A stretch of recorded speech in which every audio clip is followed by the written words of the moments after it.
Hello. आज मैं आप लोगों को इंजन पावर की टर्मिनोलॉजी के बारे में बताऊंगा। ओके, तो सबसे पहले bore. Bore is the diameter of the engine cylinder. ये हमारा इंजन सिलेंडर है। ओके, और ये बीच में पिस्टन है। ठीक, ये हमारा सिलेंडर का व्यास है। तो इंजन सिलेंडर के व्यास को हम क्या कहते हैं? बोर। ओके, तो क्या कह रहा है? Bore is the diameter of the engine cylinder. Engine cylinder के व्यास को हम क्या कहते हैं? बोर। ओके, इंजन सिलेंडर के व्यास को हम बोर कहते हैं। तो bore is the diameter of engine cylinder. Okay, engine cylinder के व्यास को बोर कहते हैं।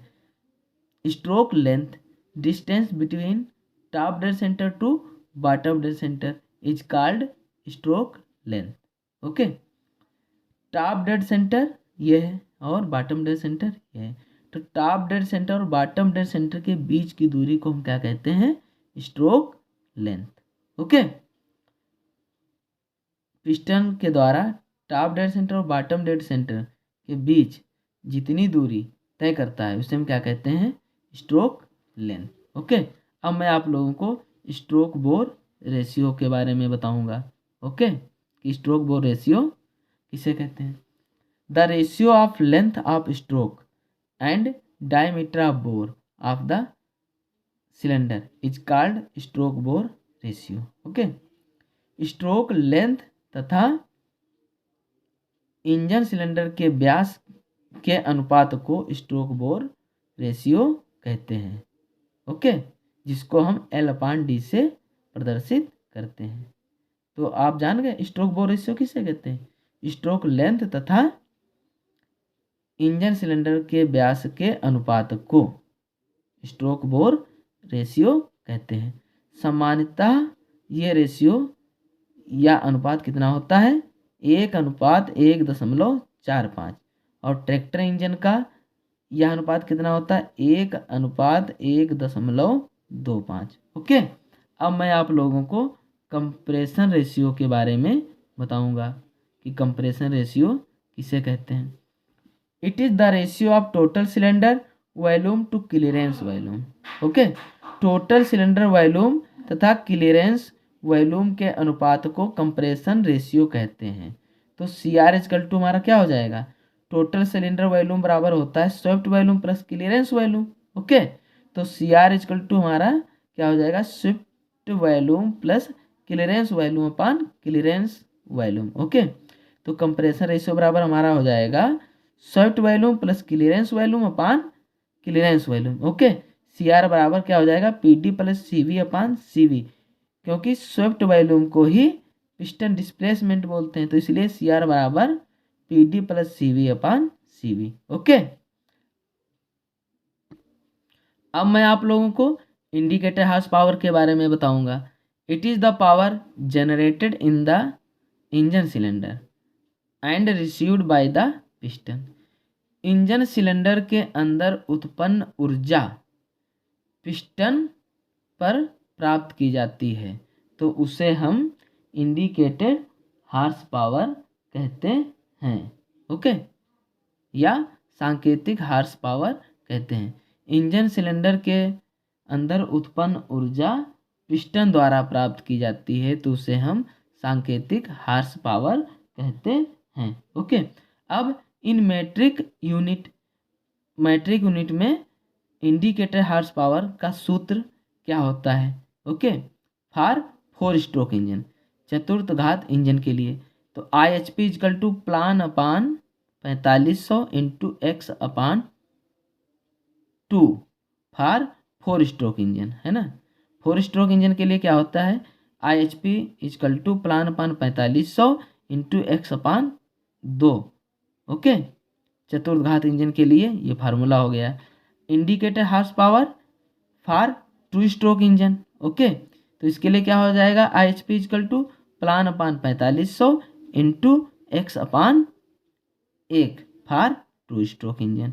ओके, द्विघात चक्र इंजन के लिए IHP का फार्मूला क्या हो जाएगा? Plan upon 4500 into x upon 1 for 2 stroke engine. Okay, अब आपको हम बताएंगे कि P क्या है। P is equal to mean effective pressure. Okay, P is equal to क्या है, mean effective pressure in kilogram per centimetre square. क्या बोलते हैं, मध्यमान प्रभावित दबाव। एल इजकल टू क्या है, length of stroke in metre, stroke की लंबाई, ये किसमें होती है, मीटर में। ए इजकल टू क्या है, cross sectional area in centimetre square. A is equal to हमारा क्या होता है, पाई आर स्क्वायर, आर बराबर क्या होता है, डी बाई टू। तो ए इजकल टू क्या हो जाएगा, pi by 4 D square. N is equal to क्या है, engine speed in RPM. N क्या है, इंजन की स्पीड किसमें रहेगी, रिवोल्यूशन पर मिनट। एक्स क्या है, नंबर ऑफ सिलेंडर, सिलेंडर की संख्या। एक्स बराबर क्या होता है, सिलेंडर की संख्या। ओके, अब मैं आप लोगों को ब्रेक हार्स पावर के बारे में बताऊंगा। Power available for useful work at the belt pulley.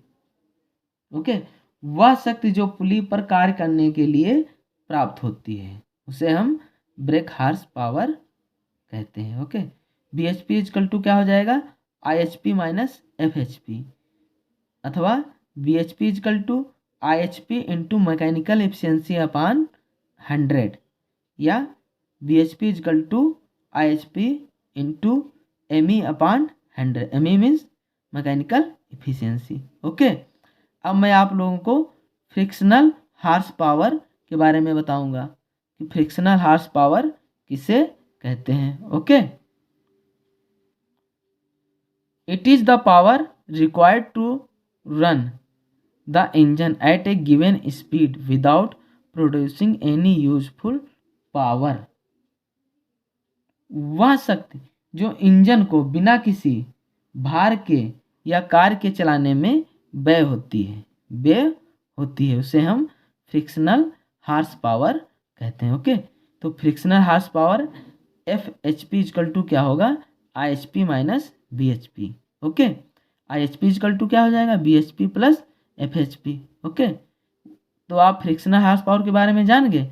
वह शक्ति जो बिना किसी भार के या कार्य के करने में व्यय होती है तो उसे हम फ्रिक्शनल हार्स पावर कहते हैं। ओके, अब मैं आप लोगों को मैकेनिकल एफिशिएंसी के बारे में बताऊंगा कि मैकेनिकल एफिशिएंसी किसे कहते हैं।